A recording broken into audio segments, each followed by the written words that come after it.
The iPhone X is now readily available for purchase if you have $1,000 or 5,000 ringgit to spend. And to some, it may be an overpriced piece of technology. To others, it might be worth their investment. Well, if you consider devices like the Huawei Mate 10 Pro Porsche Edition or some luxury smartphones like the Virtu, this might seem not to be the most expensive smartphone ever. So, I've been using the iPhone X for 3 weeks right now, and to be honest, I was really impressed what this 5,000 ringgit smartphone can do. So, is this a great smartphone? Does it defeat an Android flagship, or does it fare any better than the iPhone 8 and 8 Plus? Let's find out.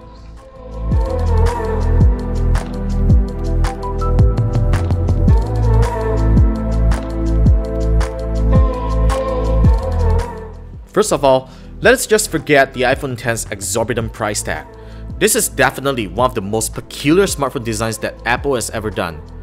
We have seen how the company set a standard in smartphone design starting with the iPhone 4, but that notch on the front just doesn't make any sense. If you compare to devices like the Galaxy S8 or Vivo V7 Plus, you just simply wonder why Apple just can't include some bezels just for the sensors. Even though you'll get used to it after a while, this isn't some kind of perfectionism that the company will approve in the old days. Even the Xiaomi Mi Mix 2 looks more convincing as a full-screen device despite lacking sensors for facial unlock. Otherwise, I have to say that the iPhone X is an extremely well-built smartphone. It has the very same glass back as the iPhone 8. It uses a surgical-grade stainless steel frame that feels a lot nicer than aluminum and reminds me of the back case of the iPod, which is sadly very prone to scratches, so make sure you put on a case. Furthermore, the iPhone X isn't much larger than the iPhone 8 with its great screen-to-body ratio, and it doesn't feel as cumbersome as the iPhone 8 Plus. Strangely, I find myself liking the iPhone X's display a lot despite many complaining that annoying notch. This is the first time Apple is using an OLED panel on an iPhone that measures at 5.8 inches. It is technically more efficient than LCD and has better color reproduction with a 1,000,000:1 contrast ratio. The display also supports viewing HDR video content, which is already supported on videos from the iTunes Store, Netflix, and Vimeo. The very reason I like the panel is none other than its natural color reproduction with a very controlled saturation. The display is also highly visible outdoors as well. At this point of time, most apps I'm using have already been updated to support the new display form factor, and I'm glad that the bottom bar will not cause a game to quit if you accidentally swipe up from the bottom. There's still some minor glitches in certain apps, but it will improve over time with updates. Having learned the new way of using iOS on the iPhone X feels strangely familiar to Android in some ways. For instance, sliding down the notification screen and control center from different sides of the top.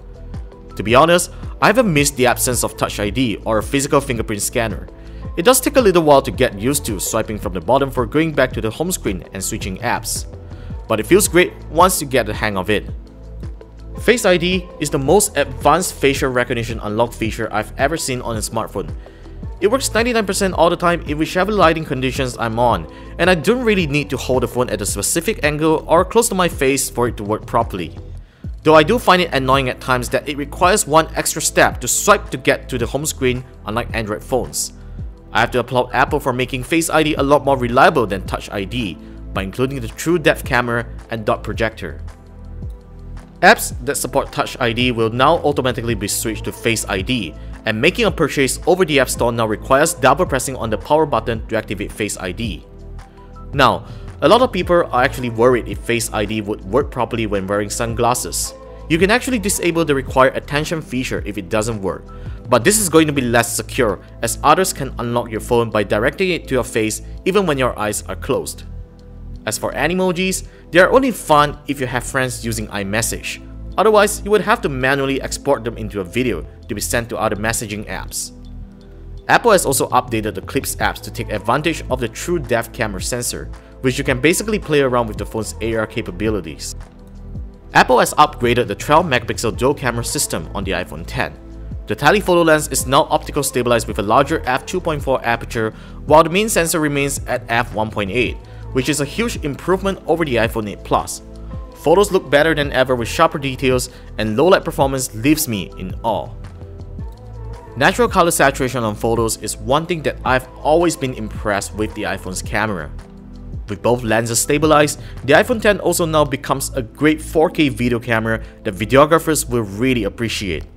Even without a dual camera system on the front, Apple has taken advantage of the true depth camera to take portrait modes for selfies.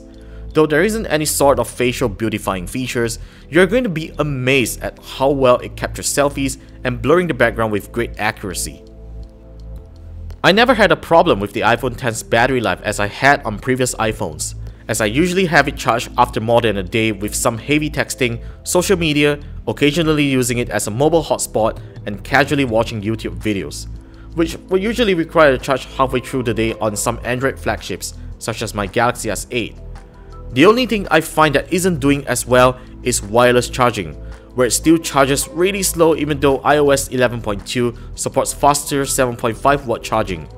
It is nowhere close to Samsung's fast wireless charging solution, and for such an expensive smartphone, Apple still isn't including the 29 watt USB-C adapter and cable for quick charging as a standard accessory, which is really disappointing.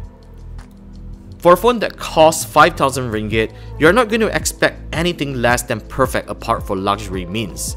The iPhone X may have the best facial recognition security, a superb dual camera system, and an all-new fresh design that is going to be seen in the next decade of iPhones. Its high price tag really doesn't justify how an average user should buy it, especially when the next wave of Android phones could sport better hardware capabilities than the iPhone X with more affordable prices. It isn't a smartphone that is years ahead of its competition like the iPhone once was. If you have 5,000 ringgit to spend, then this is the best iPhone you can buy. But if you're merely looking for a faster iPhone, the iPhone 7 and 8 will still serve you well if you don't mind its dated design. Otherwise, you have lots of choices in the Android camp for that much of cash.